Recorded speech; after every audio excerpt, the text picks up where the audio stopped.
Bismillahirrahmanirrahim. Assalamualaikum warahmatullahi wabarakatuh.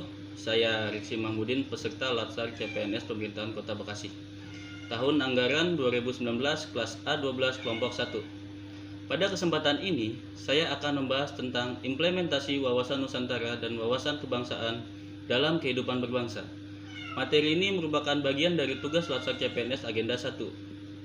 Sebelum kita masuk ke dalam pembahasan ini, alangkah baiknya kita paham dulu tentang apa itu wawasan Nusantara dan wawasan kebangsaan. Mencoba memaparkan pendapat saya tentang implementasi wawasan Nusantara dan wawasan kebangsaan dalam kehidupan berbangsa. Yang pertama, definisi dari wawasan Nusantara.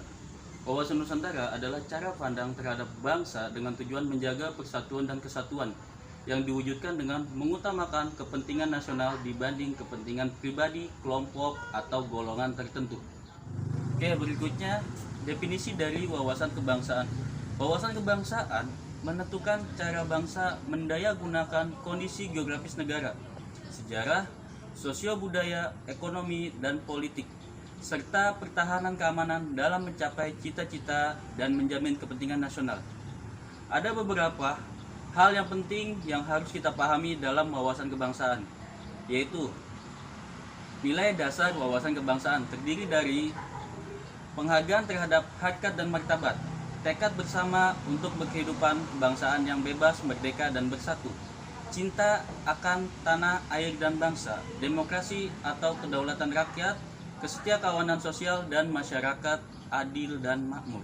Oke, berikutnya saya akan mencoba memaparkan tentang implementasi wawasan Nusantara dan kebangsaan. Implementasi wawasan Nusantara dan kebangsaan sendiri itu dibagi menjadi 4 bidang. Pertama, ada namanya bidang pertahanan dan keamanan. Berikutnya ada namanya bidang politik, bidang ekonomi, dan bidang sosial. Bidang pertahanan dan keamanan bisa berupa implementasi wawasan Nusantara dengan membentuk sikap dan kedisiplinan diri dalam membela tanah air, serta melaporkan segala hal yang mengganggu keamanan pada aparat yang berwenang. Implementasi di bidang politik ada dalam pelaksanaan kehidupan berpolitik di Indonesia. Terdapat juga dalam undang-undang. Berikutnya, implementasi di bidang ekonomi. Implementasi wawasan Nusantara di bidang ekonomi terdapat pada pemanfaatan kekayaan alam di Indonesia. Implementasi di bidang sosial berada pada saling menghargai dan menghormati setiap perbedaan atau keragaman yang ada di tanah air, mulai dari perbedaan suku, ras, agama, hingga budaya.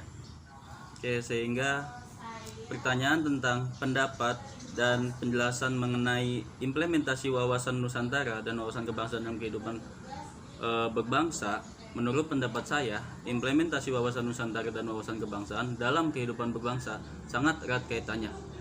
Ketika semua bidang sudah bisa terimplementasikan dengan baik, maka akan tercipta keadaan di mana Indonesia itu suatu negara dengan keanekaragaman suku, agama, dan ras. Akan tetapi bisa bergerak secara berdampingan, harmonis, dan maju ketika semua bidang bisa terrealisasikan pada praktiknya. Mungkin hanya itu yang bisa saya sampaikan mengenai implementasi wawasan Nusantara dan wawasan kebangsaan dalam kehidupan berbangsa. Kurang lebihnya saya mohon maaf. Wassalamualaikum warahmatullahi wabarakatuh.